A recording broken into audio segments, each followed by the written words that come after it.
Good afternoon, everyone, and welcome. This is William Humphrey's Resource Classroom, and today in special education, we are going to be learning about obesity and how exercise impacts weight loss.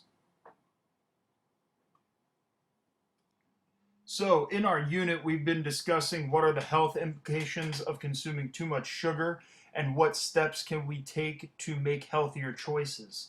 On top of that, we are going to go, one moment, while I pull this up. We're going to specifically take that aspect and look at obesity.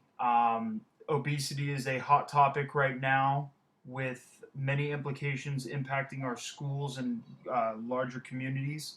So we're going to take a look at what obesity is by watching this YouTube video.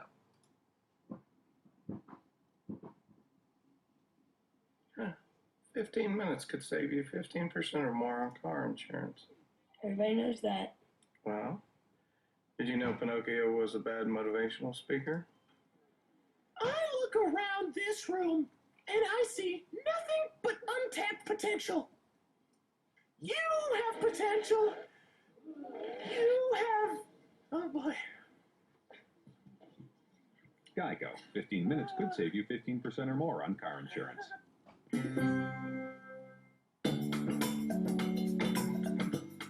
I think it's important to realize that obesity is a disease. It's a lifelong progressive disease of excess fat storage. And obesity is defined as being about 30% over your ideal body weight or about 100 pounds overweight. In order to figure out what your ideal body weight is, you can look it up online or you can try to figure it out by calculating it.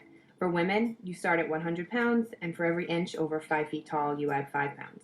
For men, it starts at 110 pounds, and for every inch over 5 feet tall, you add 6 pounds.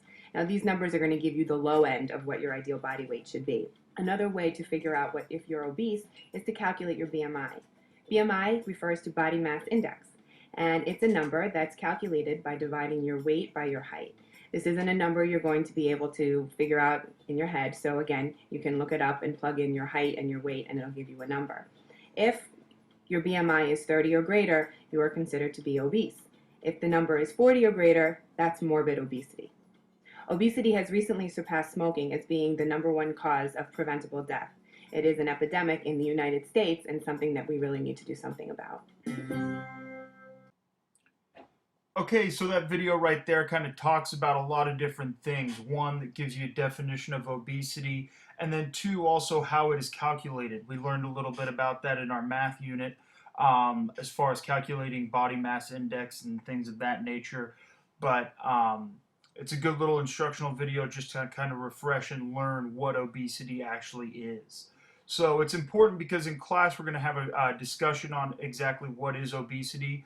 Where we are going to have a quiz where you will break into groups and then complete a quiz using not only that video but also resources that I will post onto our classroom website that you can use to complete that quiz in your groups.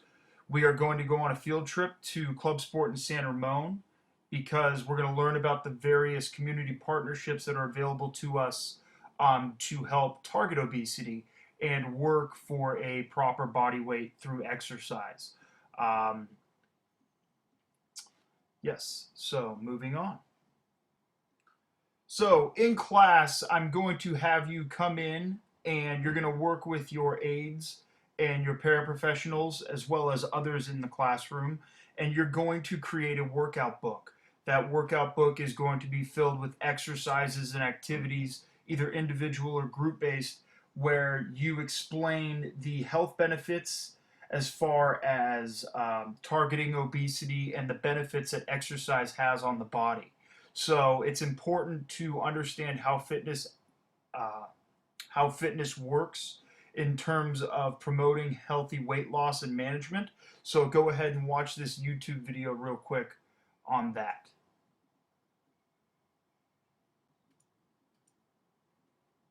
In this animation, we discuss the concept of physical activity and exercise as they relate to obesity. In humans, there is a fine balance between energy intake and energy expenditure. Energy intake is in the form of food, and energy expenditure is in the form of the basal metabolic rate and physical activity. The difference between energy intake and energy expenditure is the net energy balance.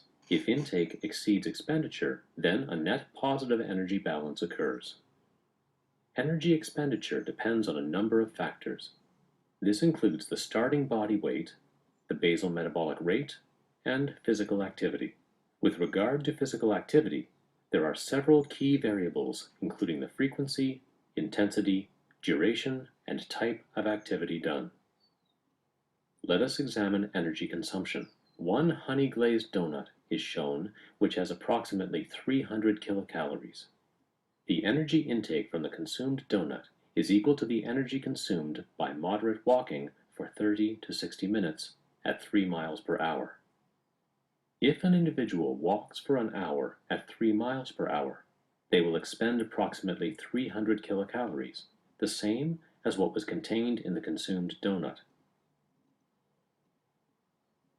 If an individual walks daily for 1 hour at approximately 3 miles per hour, this type of activity would lead to weight loss.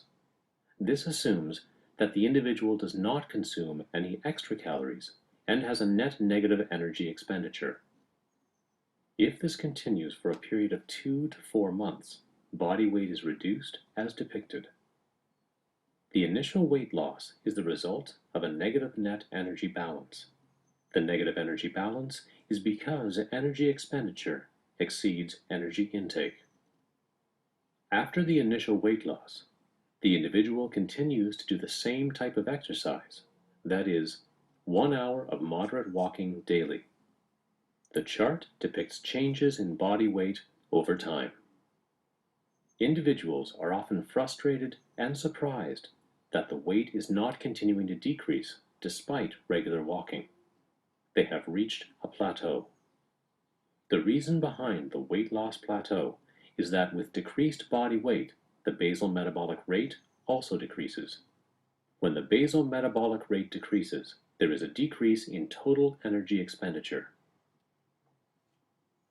If the discouraged individual quits their daily walking exercise, the weight is gained again, at a quicker pace. The weight is regained as a result of a positive energy balance being created.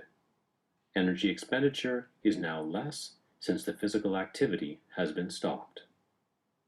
By keeping the same intensity and duration of walking without making any changes in the diet, energy intake, the individual would enter a weight maintenance phase. This is characterized by gaining a small amount of weight. The weight maintenance is the result of an energy balance being established within the body, where energy intake essentially equals energy expenditure. If there is no change in energy balance, there will not be any further change in weight. What must be done to end the weight loss plateau? Several options exist to maintain a negative net energy balance. These involve either decreasing energy intake or increasing energy expenditure. Options include restricting calories further, or increasing the frequency, or the intensity, or the duration of the exercise. In summary then, weight loss plateaus are expected and can only end with continued exercise and a net negative energy balance. Stopping exercise or increasing calories will lead to weight gain. If one continues to exercise to maintain a net negative energy balance, weight loss will be promoted. Okay, so very good. After watching both of those videos and what we've discussed, you should understand the obesity, what it is, what we're looking for as far as what in terms of BMI and things like that. And then also another key point to understand would be exercise and how it helps with weight loss and management. So in class, as I discussed, we will be creating a workout book. You will break off with your individual aide and or paraprofessional and work with them to research and come up with a couple of different activities to help provide that energy balance for weight loss to combat obesity.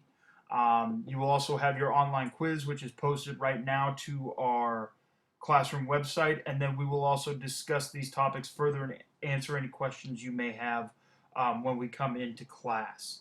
So without further ado, there's the URL to our classroom in case you misplaced it for whatever reason. And then there's also some resources that are on there. Let me pull them up for you real quick. That will show you, here we are, the different resources I have made available that will really help you and kind of take it a step further as far as understanding. So down here at the bottom is a copy of our quiz, obesity and health quiz that you can go ahead and take. And then there is a guided response fact sheet that I typed up for you. And then from the Center for Disease Control, it discusses obesity, some facts in regards to adolescent and school health. And then there's also a documentary called Tipping the Scales that I want you to watch as well when you have the time, so you can come in and discuss that with the group. Anyways, if there's any questions, feel free to email me. Otherwise, I will see you all in class tomorrow. Thank you very much.